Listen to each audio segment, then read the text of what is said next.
Imagine you're a teenage girl, tens of thousands of years ago. One day, you look down and see blood. No one warned you. No one explained it. There's no one to call, no book to check, nothing. You have absolutely no idea what is happening to your own body. Here's the strange part. This exact moment happened to nearly every woman who has ever lived.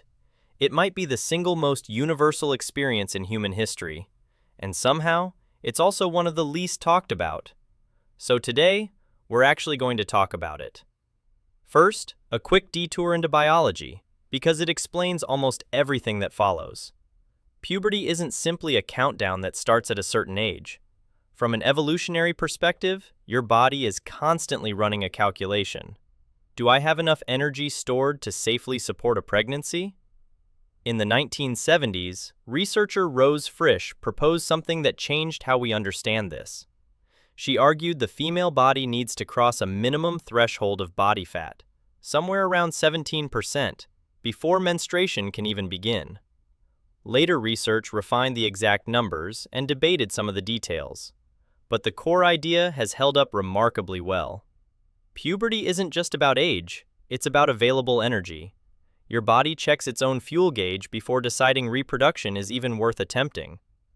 Which raises an interesting question. If it really is about energy, when did puberty actually happen for a prehistoric teenager? Later than you'd probably guess. In modern, well-fed populations today, the average age of a first period is around 12 or 13. But when anthropologist Nancy Howell studied the Kalahari's Kungsan, a hunter-gatherer people still living a mostly traditional lifestyle, she found menarche happening much later, closer to 16 years old. Harder physical activity played a role, so did leaner diets, and the sheer energy cost of simply surviving day to day. All of it pushes that biological threshold back. It's a reasonable, evidence-based assumption that prehistoric girls followed a similar pattern, later, not earlier, than what counts as normal today. So picture that 16-year-old, deep in prehistory, experiencing this for the very first time. And here's where honesty matters. We genuinely do not know what she thought. Nobody wrote it down. There's no journal, no cave painting captioned, "Day 1, extremely confused." Anyone claiming to know her exact reaction is simply guessing. What we can do instead is look at traditional societies, much more recent ones, but still outside industrial culture. And across many completely unrelated cultures, anthropologists have recorded the same pattern. A first period isn't hidden, it's marked. Sometimes with seclusion, sometimes with ceremony, sometimes with outright celebration, but almost always treated as significant, not as a secret, and not as something shameful. Did prehistoric humans handle it exactly the same way? We genuinely can't say for certain, but it strongly suggests something important. Treating periods as an unspeakable secret looks more like a modern habit than a universal human one. Now here's the frustrating part, especially for archaeologists.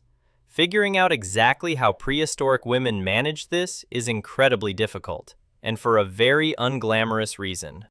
Whatever they used, plant material, soft hides, moss, anything absorbent, it was organic. And organic material rots. It doesn't fossilize. It doesn't survive thousands of years buried in soil. It doesn't show up neatly labeled at an archaeological dig. So if you've ever heard someone confidently claim exactly what cave women used, full stop. That confidence isn't coming from a preserved artifact, because there isn't one. What we actually have are hypotheses, reasonable, evidence-informed guesses built from materials we know were available and commonly used for other things. Moss, soft plant fibers, prepared animal hides.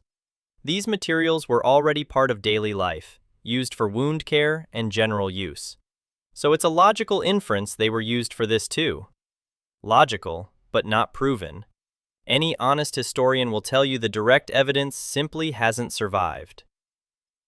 Once we reach actual written history, though, the picture gets dramatically clearer, because now people were finally writing things down.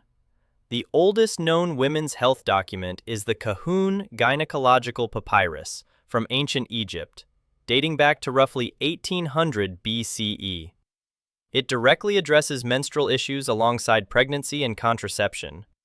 A few centuries later came the Ebers Papyrus from around 1550 BCE, which references irregular versus regular bleeding, a marker Egyptian doctors were expected to actively track. In other words, Egyptian medicine already treated menstruation as legitimate medical knowledge, worth writing an entire scroll about 3,500 years ago. The Greeks and Romans took it even further. A physician named Cyrannus of Ephesus, writing around the 1st or 2nd century CE, produced a detailed 4-volume medical text simply titled Gynecology.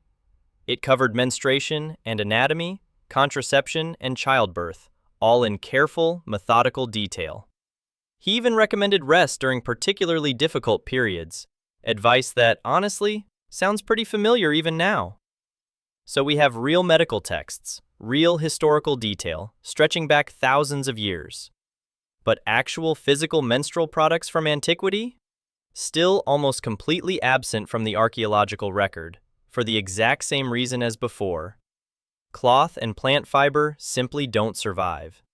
Historical writers occasionally mention absorbent materials in passing, but modern historians stay cautious about how much weight to put on those mentions, since solid primary evidence remains thin. Which brings us to a genuinely wild final fact. The convenient products most people use today are almost shockingly recent. The very first commercially sold pad, called Lister's towels, launched around 1896, and it flopped. Victorian-era society considered it too shameful to even advertise, let alone discuss openly in stores. It took nurses during World War I to accidentally change everything.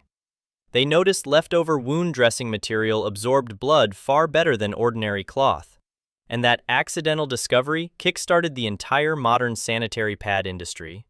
The tampon, with a modern applicator, wasn't even patented until 1931. It didn't reach store shelves as Tampax until the mid-1930s. Let that sink in for a second. Humans have been menstruating for the entire existence of our species, hundreds of thousands of years, and the modern, convenient products we treat today as completely unremarkable are barely a century old. For nearly all of human history, women simply figured it out themselves, generation after generation, using whatever was actually available, with essentially no instructions, no products, and for most of that history, almost total silence surrounding the entire subject. So think back to that teenage girl, tens of thousands of years ago, looking down in confusion with absolutely no one to explain it to her. Somehow, without a single manual, without a single product, that same quiet, unspoken thread of resourcefulness ran through every single generation between her and you, making it, honestly, one of the most quietly impressive threads running through the entire story of being human.